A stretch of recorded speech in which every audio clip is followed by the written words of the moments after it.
आली आली भाग्यलक्ष्मी। मला प्रॉपर्टीचा सोच वगैरे विचारताय ना? जेव्हा तुमची राजकीय कारकीर्द धोक्यात आली तेव्हा तुम्ही काय केलं? काय केलं तुम्ही? तुमचा मोठा भाऊ सुद्धा याला ठार मारलात ना? मला अक्कल शिकवतायत। त्या देव फॅमिलीला मी फोन करणार आहे, लक्षात ठेवा। नाही आई, यापुढे मी रडत बसणार नाही। मी तुझी शपथ घेऊन सांगते, यापुढे मी अन्याय मुकाट सहन करेन। तुझ्यावर झालेल्या अन्यायाचं उत्तर मी गावाला देईन। आणि मी ठरवलंय,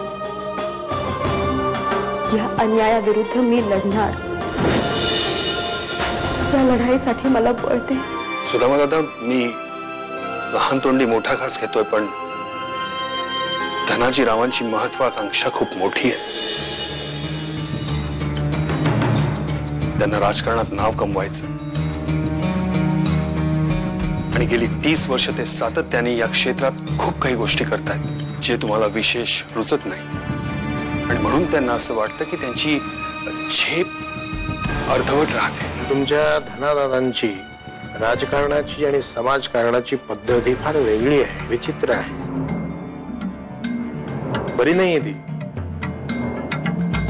राजकारणाला आणि समाजकारणाला जेव्हा स्वार्थाचा वास लागतो ना, तेव्हा संपूर्ण समाज हळूहळू करपत जातो। तो नेमका तेच करतोय आणि तेच मला नको आहे। दादा, ते सगळं बरोबर आहे, पण हे जेवढं तुम्ही दाबाल तेवढं ते उफाळून बाहेर येईल।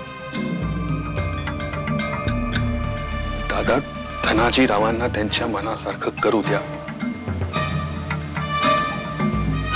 आपल्याला एका मोठ्या कलहाला कारण नकोय।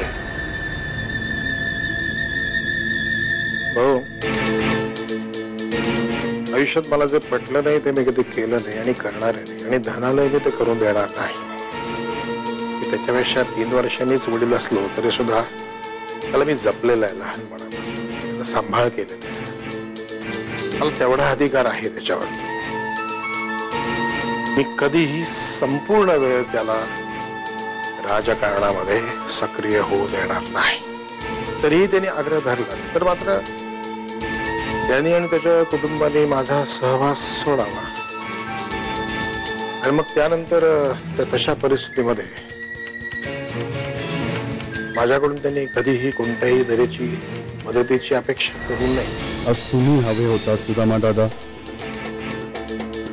या सिस्टीमला बदलण्यासाठी आमच्यासारख्या हात बांधलेल्या षंढ लोकांचा काहीही उपयोग नाही।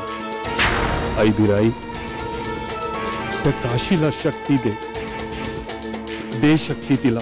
हा, मी कामिनी मोहिते बोलतीये। श्रीकांतजी बोलतायत ना? हो बोलतोय, बोला ना, काय काम आहे? हा, ओळखलं ना, म्हणजे धनाजीराव मोहित्यांची मिसेस। अच्छा अच्छा, बोला बोला बोला। बरं, तुम्हाला आठवत असेल गेल्या वेळेला आम्ही फोन केला होता तुम्हाला तुमच्या मुलीला मागणी घालण्याच्या संदर्भात। हो आठवत आहे ना, म्हणजे काय चांगलं आठवत आहे। आमच्या सरितासाठी मागणी घातली होती ना? हो हो हो, नाही पण काय आहे, त्यावेळेला साहेबांना वेळच मिळाला नाही, कामात बिझी होते ते खूप, आणि काही बोलणीच होऊ शकली नाही। अच्छा अच्छा। तर आता साहेब गावीच आहेत एक आठवडाभर, तर म्हटलं तुम्ही आमच्या गावी आला असता तर। म्हणजे आम्ही तुमच्या गावाला यावं अशी तुमची इच्छा आहे का? हो हो हो, खरं तर मुलीला पाहण्यासाठी मुलाकडच्यांनी जायचं असतं, पण आता कोण जुन्या पद्धती पाळत बसतं, तर तुम्ही आमच्या गावी आला तर आम्हाला आनंदच होईल। नाही नाही हो, जुन्या चाली आम्ही तरी कुठे पाळतोय, त्या निमित्ताने तुमचं गावही बघता येईल आम्हाला, नाही का? नक्की या, आणि यायच्या आधी फोन करा मात्र। हो हो, बर बर, आम्ही वाट पाहतो, नक्की या। हो हो, नक्की नक्की नक्की।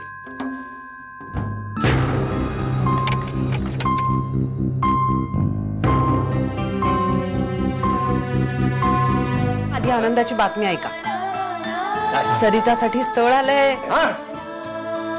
अरे वा वा वा वा वा वा वा वा वा, चला मागे वा, मागे वा, मागे वा। कोणाचं स्थळ आहे? धनाजीराव मोहित्यांकडनं आलंय स्थळ। आली आली भाग्यलक्ष्मी।